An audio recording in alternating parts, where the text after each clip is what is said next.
Big ബോസിലെ പോയ മറ്റേ eviction episode എല്ലാവരും കണ്ടു കാണുമല്ലേ, മോഹൻലാൽ വന്നിട്ട് ആര്യനെ ഔട്ടായത്. അതിനകത്ത് എല്ലാവരും കൂടി ആര്യനെയും അക്ബറിനെയും നിവിനെയും കൂടെ ടാർഗറ്റ് ചെയ്യുന്നത് കണ്ടിട്ടുണ്ടായിരുന്നു. ഷാനവാസിൻ്റെ ഇഷ്യൂ അടക്കം. അപ്പോൾ അതിൻ്റെ ലാസ്റ്റ് വരെ ജയിലിലോട്ടും വിടുന്നുണ്ട്. ജയിലിലോട്ട് വിടാൻ അക്ബർ പറയുന്നുണ്ട്, അതായത് അദ്ദേഹത്തിനോട് എനിക്ക് സോറി പറയണം, പക്ഷേ നോമിനേഷൻ കഴിഞ്ഞ് പറയാം. കാരണം അദ്ദേഹം നോമിനേഷന് മുമ്പ് പറഞ്ഞിട്ടുണ്ടെങ്കിൽ, അല്ലെങ്കിൽ ജയിൽ നോമിനേഷന് മുമ്പ് പറഞ്ഞിട്ടുണ്ടെങ്കിൽ ഞാൻ അദ്ദേഹത്തിന് ജയിൽ അങ്ങനെ എന്തെങ്കിലും വന്നാൽ അത് ഒരു മറയ്ക്കാൻ വേണ്ടിയിട്ട് ഞാൻ പറഞ്ഞതെന്ന് വിചാരിക്കും. ഞാൻ കഴിഞ്ഞിട്ട് പറയാം.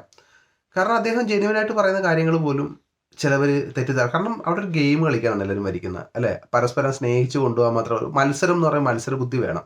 ശരിക്കും പറഞ്ഞാൽ അവിടെ മത്സരബുദ്ധിയുള്ള രണ്ടുപേരെ ഞാൻ കണ്ടിട്ടുള്ളത്, അക്ബറിനെയും അനീഷിനെയാണ്. ബാക്കി എല്ലാവരും ഈ ഷാനവാസൊക്കെ സത്യം പറഞ്ഞാൽ ഒരു ടിപ്പിക്കലായിട്ടുള്ള ഒരു എന്തോ പറയുക, ഒരു ഗെയിം കളിക്കുന്നേ ഇല്ല.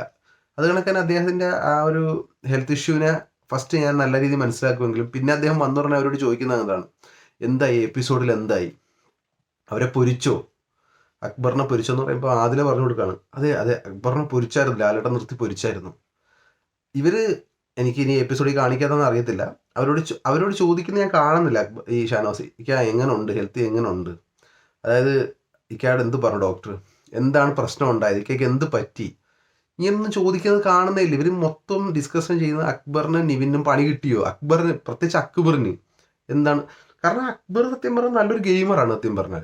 അദ്ദേഹം ആ നോമിനേഷൻ സമയത്ത് തന്നെ പറയുന്നുണ്ട്, ആദിലേനെയും നൂറേനെയും പിടിച്ച് നോമിനേഷനിൽ ഇടുമ്പോൾ അദ്ദേഹം പറയുന്നുണ്ട് ഞാനൊരു ഹിൻഡ് തന്നാണ്. കാരണം ഇവർ രണ്ടുപേരിൽ ഏറ്റവും കൂടുതൽ വോട്ടുള്ളവർ മാത്രം നിലനിൽക്കത്തുള്ളൂ, ഒരാൾ ഔട്ടാവും. കാരണം ആദില വന്നിരുന്നെങ്കിൽ ആദിലയാണ് ഈ പ്രാവശ്യം ഔട്ടാകേണ്ടിയിരുന്നിരുന്നത്.